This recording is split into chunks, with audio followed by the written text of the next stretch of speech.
As one of the first presentations today, I wanted to start with something suitably lofty because I'm very, very excited about online education, and I want to get you excited about it. I think online education has the chance to revolutionize not just education, but the whole history of the world, and I really believe that. And I'm going to try to summarize the history of the world through the perspective of the history of education. So there have been 5 big moments in history where education, the way we teach each other, has completely transformed. And really, unlike most industries that improve in a very incremental fashion and have steady linear progress over time, education seems to be more of a stair step. So not much happens. There's minor innovations, but not transformational innovation. And then every so often, a transformational innovation happens, and everything changes, not just for education, but for the entire world. So the first one, which is in prehistory, is not this. The first one is just the invention of language. And that happened around 45,000 years ago. And it's what anthropologists call the Great Leap Forward, where suddenly it was the first killer app for teaching each other things. And suddenly tool use exploded, population exploded. And then the next big one was the invention of writing and numeracy. And that was about 10,000 years ago. And that allowed for much greater agricultural production, right? Especially numeracy. And the first civilizations resulted from that. The next big one was the text in the academy. The idea that you can take the great thoughts of the great thinkers of the day, like Aristotle or Al-Khwarizmi, who invented algebra, and you can codify them, and you have to hand-scribe them over and over again, and you can spread those around the world. And that graph is meant to we had to sort of guesstimate this, but that graph is meant to reflect the percentage of the world's population at the time that got a basic education, so basic literacy, basic numeracy. So it's less than 5% at that time. And the next big leap forward was the printing press. And what looked like a great leap forward with the academy and the textbook, when you expand out the graph, it doesn't look like such a great leap forward anymore. The printing press in the 1400s took those texts that had been hand-scribed, and it allowed for mass production. So that began to see the advent of a merchant class and a middle class in Europe. And the next big leap forward was basically in the early Industrial Revolution. Education's always been about cost per student, whether we think about it that way or not. That's what it's always been about. The reason it's so inefficiently distributed is that the cost per student is very high. So each one of these innovations reduced the cost of student and increased access at the same time. In the early Industrial Revolution, we started treating schools like factories and kids like widgets. We started treating schools like an assembly line. That sounds like a bad thing, but it wasn't, because it reduced the cost per student to such a degree that the richer nations in the world could institute compulsory K-12 education. So free and compulsory primary and secondary education. That was the first time that had ever happened. And they took the lessons of how to optimize factory operations and used it to optimize teaching. And that made teaching less personal, but it made it much more widely available. And it's not an understatement, it's not an overstatement to say that everything, and I mean everything, about the modern world is a result of compulsory K-12 education. There isn't a single invention you can point to, there isn't a single life on this planet you can point to that isn't directly or indirectly affected by compulsory K-12 education and its institutionalization in the 1800s. And I believe that online education, so we're still just here, I believe that online education is going to be the next one. So after all those, though, where are we? We're at about 55% of the world's school kids get access to primary or secondary education. So, to primary education. So about 55% finish what the United States would call 6th grade. And about 22% finish high school. So as a species, the human race is still consigning about 80%, about 4/5 of our natural talent, to not finishing high school. So if you believe that talent is equally distributed around the world, natural talent, If you believe that the odds of someone inventing a cure for breast cancer or anything else are just as likely to occur from some girl in a Cambodian fishing village as from someone in New York City or São Paulo, then you must think that we're wasting about 4/5 of our geniuses, 4/5 of our Mozarts and Louis Pasteurs and Marie Curies, every generation. Of 1.25 billion school-aged kids in the world today, only about 250 million will finish high school. So in the entire history of the human race up until now, that was inevitable. That was just the way it was, and there was nothing we could do about it. Online education can suddenly change that. Because what online does is dramatically improve information quality of goods and services and dramatically lower cost of informational goods and services. By informational, I don't mean education as information. I mean that you can put some part of education over the internet. So I believe in 2 decades, we ought to be able to get online education to such a point that virtually everybody in the world who wants it can finish high school or even go to college. And that doesn't mean that there will be necessarily schools everywhere, but where nations can't afford to build schools or build enough schools, they can supplement with online education. So you can take the best teachers in the world or the best teachers in your country and you can give them to everybody in your country, everybody, almost for nothing. With live video, you can do that with what's called MOOCs, massively open online courses, or just with online courses, period. With archived video, you can do it like Khan Academy. Archived, that means pre-recorded video. Pre-recorded video is infinitely scalable. You can give that to everybody for free. Live video lessons, live video lectures is not infinitely scalable, but it's still very, very scalable. And you can also give them the best technologies. So this is the goal. You know, the developing world skipped landline telephony and went right to cell phone in some cases. So you had people in the desert on their mobile phone. And the reason that happened is because landline telephony is expensive. Well, education infrastructure is vastly more expensive than landline telephony infrastructure. So if you can supplement your infrastructure expenditure with very high quality online education, you can democratize education. You can get education to the other 80%. The level, the amount, and the quality of education that they want. So here's the kind of thing it could look like: live video lectures. And then here's what my company Knewton does. Now, I don't want to talk about my company too much, but I'd like to talk about what can be done with online education apart from just sending lectures. Because lectures is very, very important. Sending the teacher is extremely exciting. But there are other things that are exciting as well that can be done. And the other big thing that's exciting is personalization. So remember in the 1800s, that factory model that was so good because it reduced per capita costs per student to such a degree that we could give education to a much broader base.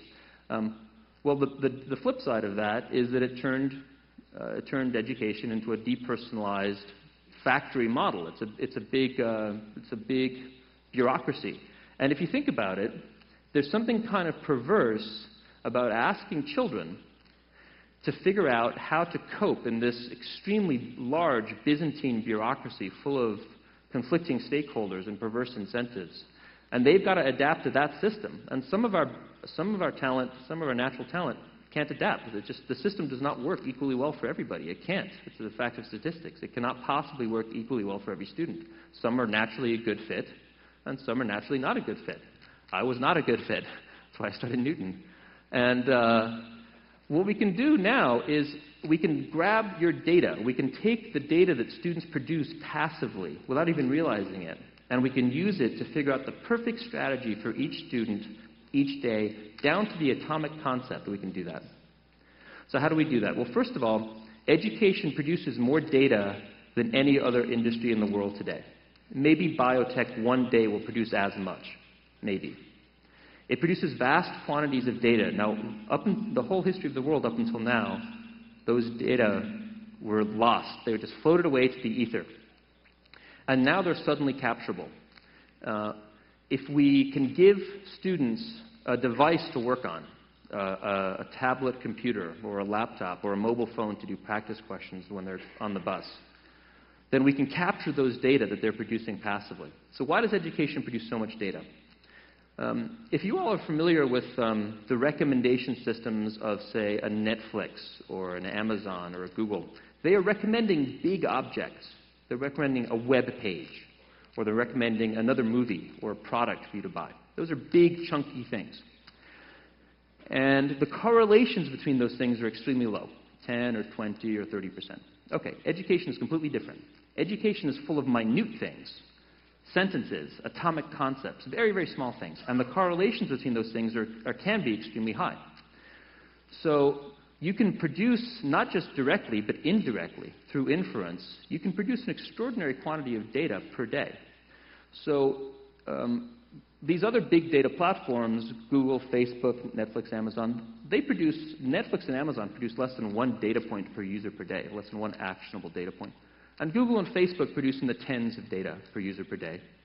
And Knewton today, for our most active users, produces 10 million. Knewton produces more data per user per day than any other company in the world produces about anybody about anything, and it's not even close. That's how much data education produces. If you capture those data, you can figure out everything about a student. You've got to set up this kind of a knowledge, like a taxonomy of all the concepts in the course. It's a little labor-intensive. That's why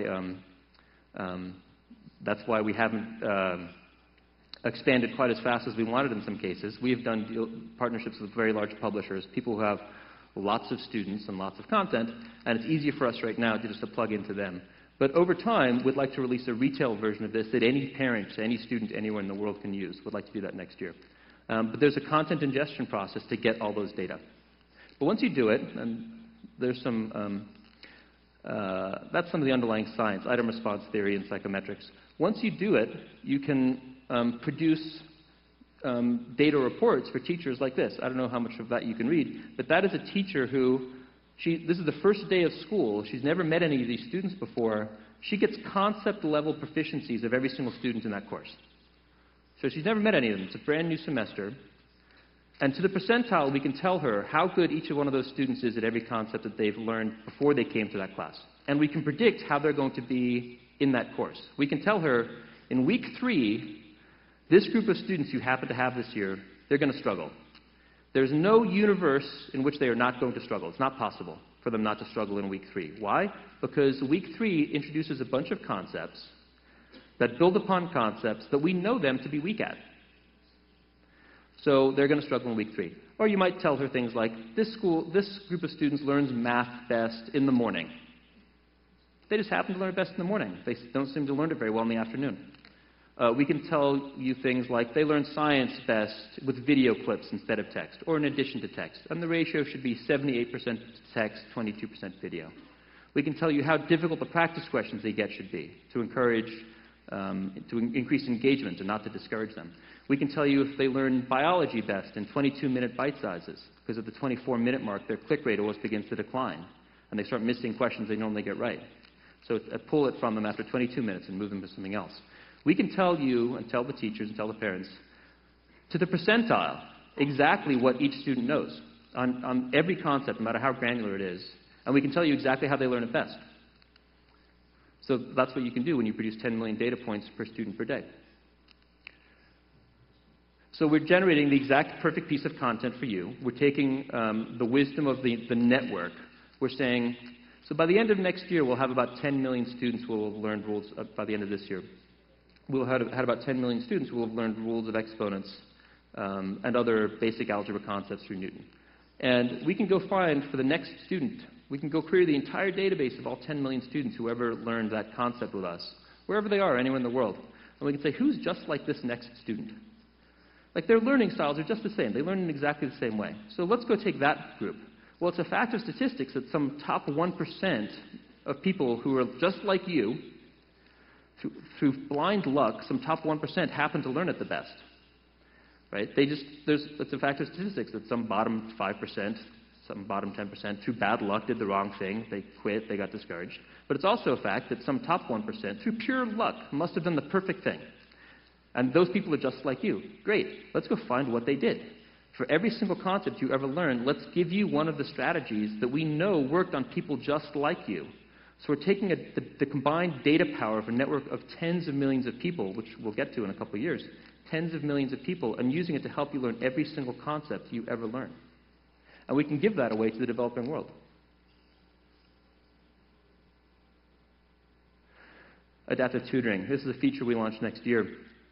Adaptive learning, which I've been talking about so far, finds the perfect bit of content for you and gives it to you. Adaptive tutoring will find the perfect people for you to interact with. So you have a question. You just type your question into the system. The system text mines it, figures out what your question's about. Then it says, okay, who's just like this student? Whose learning styles are just the same as this student? Let's take that group. Let's find, of those, who are the top 5% in the world at all the concepts in that question? So they absolutely know the answer to that question. And let's find who learned it the easiest and retained it the longest and at the deepest level of proficiency. Those are the perfect people in the world to ask your question of, because they're just like you, so they can communicate the answer. We know that they learned it very well, so they maybe have some technique that they use that works for you. And we know that they're at the highest level in the world at all the concepts in that question. Let's go put your question in front of 10 of them in real time. 5 minutes later, you get 10 responses. Let's see if this pointer works. So this is one response. That graph there, which you can't read, is the concept mastery of this student, 97% on all the concepts in your question. That one below is the similarity to you. So we tell you exactly how good these tutors are, these other students. We tell you how strong they are at the concepts. We tell you how similar they are to you, and we give you 5 answers of theirs in real time, whatever we generate. So we just use the wisdom of crowds, but we harnessed it with Newton's atomic concept level AI to find the perfect 10 people in the world to put your question in front of. So we've seen some pretty extraordinary results. At Arizona State University, which has been using us the longest in the United States, we increased pass rates for first-year math from 66 to 78%. So they have something like 2,000 students drop out every year. And we increased their pass rate, and we lowered their student dropout rate to such a degree that they saved $13 million in the first year. We had similar results at Alabama, another big university. We had their pass rates had been in the 60s, and we improved them to 87% for first-year math. And we had similar results at the University of Nevada, Las Vegas. So we've started, to some degree, in the college market, but we're moving very quickly into K-12, and we're moving very quickly internationally. Those are our big goals for this year. So I'm going to leave you with this, which is basically, that is basically all the content of a course. Can we pause it and start over? Let me explain it first. Thanks. That is all the content in a course visualized on one slide. So the green buttons, those are basically each circle is a cluster of content. It's a whole bunch of concepts. So a big circle like this is a major area. This is statistics and probability, the green. The blue is ratios and properties. The orange is the number system. Right? So it's literally all the content of a semester's worth of math represented on one slide. And the little circles inside the big circles are smaller clusters of content within those big clusters. And the tiny little dots, if you can see them, are concepts or concept clusters. And you can't see the atomic concepts, but they're in there as well. It's just a way of visualizing all the content that is available to a group of students in a semester. That's all the content they could use for that course. Okay, and what you're going to see is these little things that look like fleas, those are individual students. This is real data. This is a real course. Okay, this is actual data from actual students in a real class. So it's 150 students. They're going to look like little fleas, and they're going to bounce all over the page. They're all going to do something completely different. They'll slow down. You'll see that they'll speed up.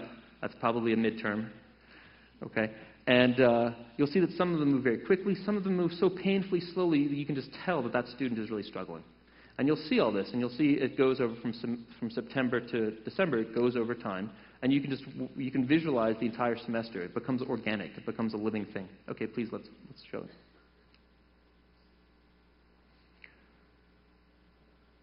Okay, so a lot of students are entering the course. Okay, they suddenly had a burst of activity. There was a midterm or something, and you'll see that when you break content down into its atomic constituents and then recombine it in an optimal format for each student each day, everybody's path is not only unique, it's not even close to anybody else's path. It looks nothing like anybody else's path. Look at this poor guy up here. He's in real trouble. That's the power of personalization. We can take this technology, we can make it low or no cost to the entire developing world, and that's part of the social mission of Knewton. That's why I started the company. We're a for-profit, but we want to take these world-class technologies and make them available to the developing world at low or no cost. That's our social mission. Thanks very much.